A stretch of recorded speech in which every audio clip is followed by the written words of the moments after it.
died? Where's my report? Where's my system? Where's the names? Give me some information. She has nothing today. That's the system that we're standing on today.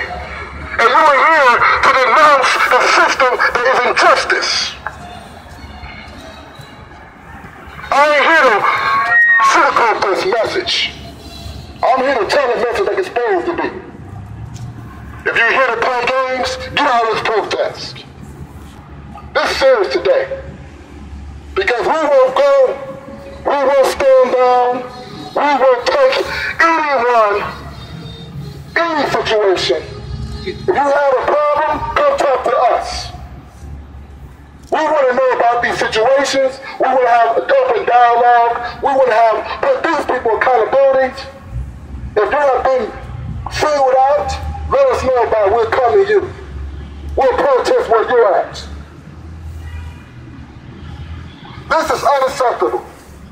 This mother does not have a report about who killed her child. That's the taxpayers' money. You're paying them to not give the information who killed her child. She says the only way she knew the child was dead because family members say your child is dead. Unbelievable. Paul McCartney don't have an answer for this mother. Ryan Emanuel don't have an answer for this mother and all these other children. We will take this to the fight. We ain't going nowhere. We ain't going to back down. We ain't going to surrender. If you ain't listening to the long run, stay with us. Because I ain't going nowhere till this is changed. I'm done. He's the president, Edward.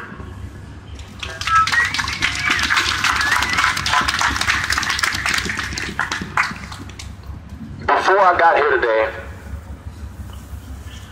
I left the funeral. And while I was at the funeral, I looked at the body that was laying in the casket. I looked at the wife of the individual that was laying in the casket. The children of the individual that was laying in the casket. And I could feel the hurt and pain coming from those individuals because of the void that was felt. And I was automatically reminded of the mother of Michael Brown. The family of Trayvon Martin, let us not forget. The family of Eric Garner. The family of those thousands, millions of African people who have been gunned down on American soil, who have been lynched by the injustice system. I could feel their pain because there is something that is missing.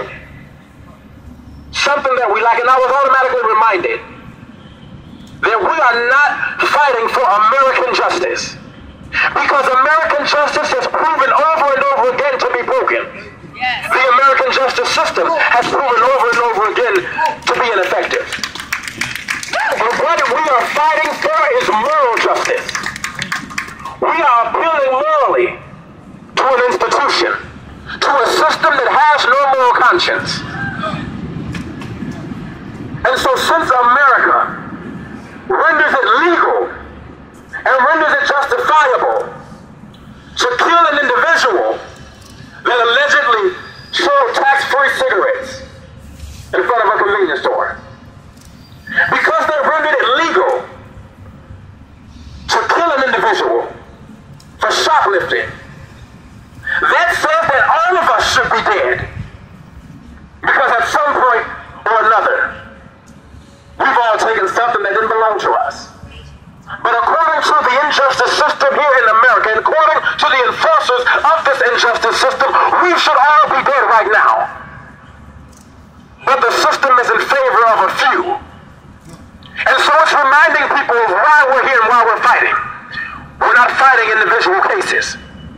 We're fighting against a system that says that the death of those individuals is justified. And we're fighting to get rid of this system. And the only way we can get rid of this system is through revolution. And with that being said, I leave you with this. The revolution will not be accommodating. It will not be comfortable.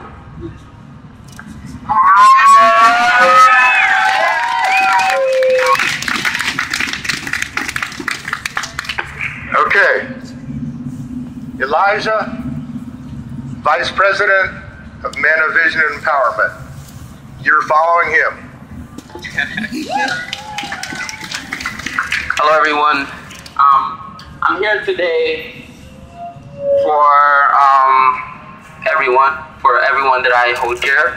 I was asked a question recently: how do I keep grounded with all these things that are going on around us? What motivates me? What allows me to continuously go out and protest night after night? Why are we all here? I think it's important to realize that we're brought here. There was a force. This person was murdered, Michael Brown, Eric Garner, millions, hundreds, thousands of miles away. And a force has been lit within every one of us here. We continuously march for them. We haven't had a conversation with any of these murdered people. We don't know them personally. We've never seen them in person. But their death has reached every individual here and has brought us all here in the same place here today. Now, why do we continuously march for them? Why do we continuously fight for them? Because we see within them continuous injustices for other people in the future, and we cannot allow that to happen. So I think it's also important to realize that mentally, America needs to do a self-analysis. They need to look in the mirror and ask themselves, why are African-American derived names negatively affecting interviews and being hired in their workplace? Why is black culture accepted? However, when it comes to looking at a black person on the street, they think that they're a criminal. They have criminal intent. They're up to no good. Why is it that I personally can walk down the street and have a police officer look at me and have these type of mental insinuations about what I may be up to? When he looks at someone else, he may not have that same type of opinion. So it's America needs to do a self-analysis. We ought to ask ourselves, why? It's not a problem for black people. It's a problem that America as a whole, as a system, as an institution, needs to think about. And we're here today, all these faces, all these people, we all embody them.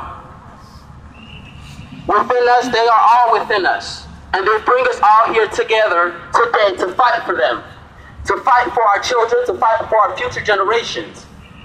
The law can, people use the law and they think that the law is unquestionable, unequivocal, it's right, it's deemed right because it's the law.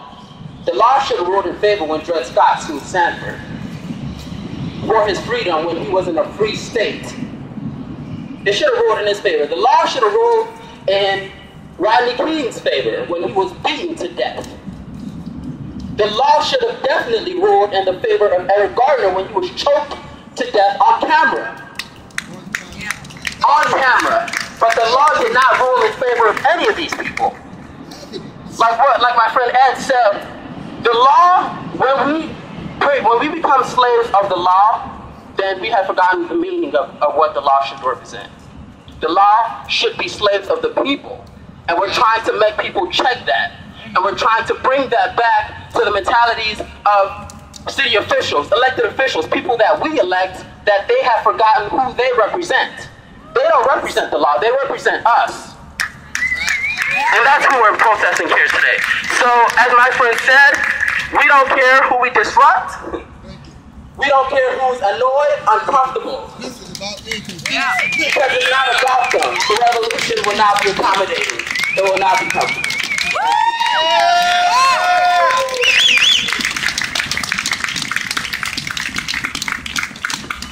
Okay.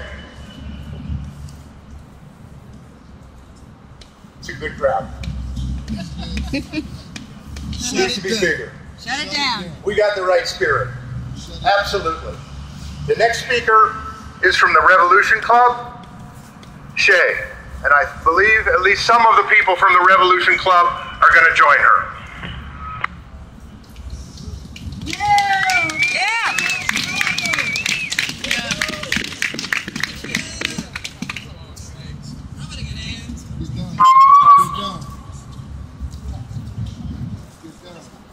Hi, I'm Shay. I represent the Revolutionary Club, Communist Party, Chicago. I want to touch the facts on we need to fight the power and transform the people for a revolution. Yep. We have to focus on the youth because the youth is the next generation to end the system. We can't sit there and just sit on our couches and be lazy about this. This has to continue. Protest this. The struggle cannot, we can't go through the struggle anymore. As Black teens, we have to fear every day walking down the street. There are a lot of Black teens that are in Chicago who have not even been able to come downtown. They don't even know how it looks downtown. So we need to get the youth more involved. All of the youth, Chicago, South, West, East, whatever, they need to come out here. We're doing this for you. We're doing this for the fallen lives of our youth. We can't continue to let these vicious pigs take our youth. We can't. We're too young and they know that they fear us. They know that we're the future. I would said that a little bit. They know that we're the future. They know that we can take down this system. Once they figured out that Mike Brown died and they found out that we're not going to stop doing this, because when Mike Brown died, we were the first ones down there. Day one. And that was not a beautiful sight.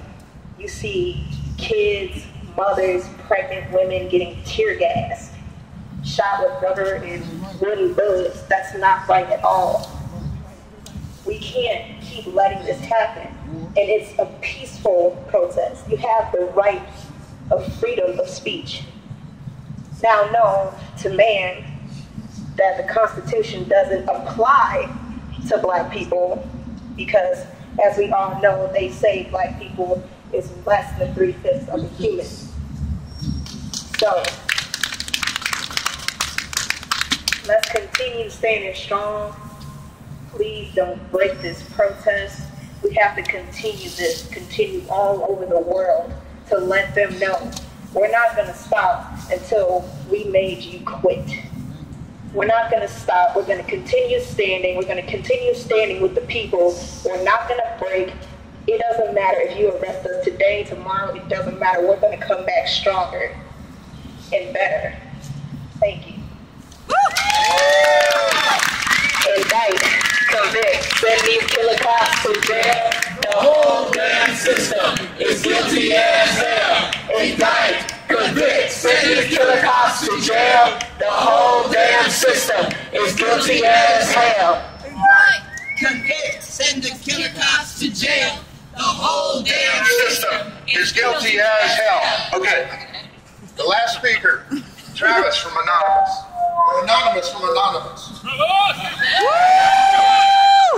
I'm not going to speak today. I'm actually looking for one of our other speakers who I have that inkling is in the crowd. Is Malcolm London here? If so, we need you to come up. Woo! Malcolm! Do we have Malcolm from BYP? Malcolm! Do we have any representatives of BYP 100 here today? All right, then we've got. Thank you. We've got one more speaker that's going to get us kicked off here. So actually, we've got Elijah and Edward from Move who are going to get things kicked off, and we're going to start moving. All right, guys? Yeah! So I want you to repeat after me. It is our duty to fight. It is our duty to fight. I don't believe that. It is our duty to fight. It is our duty to fight. It is our duty to win. It is our duty to win. We must love each other. We must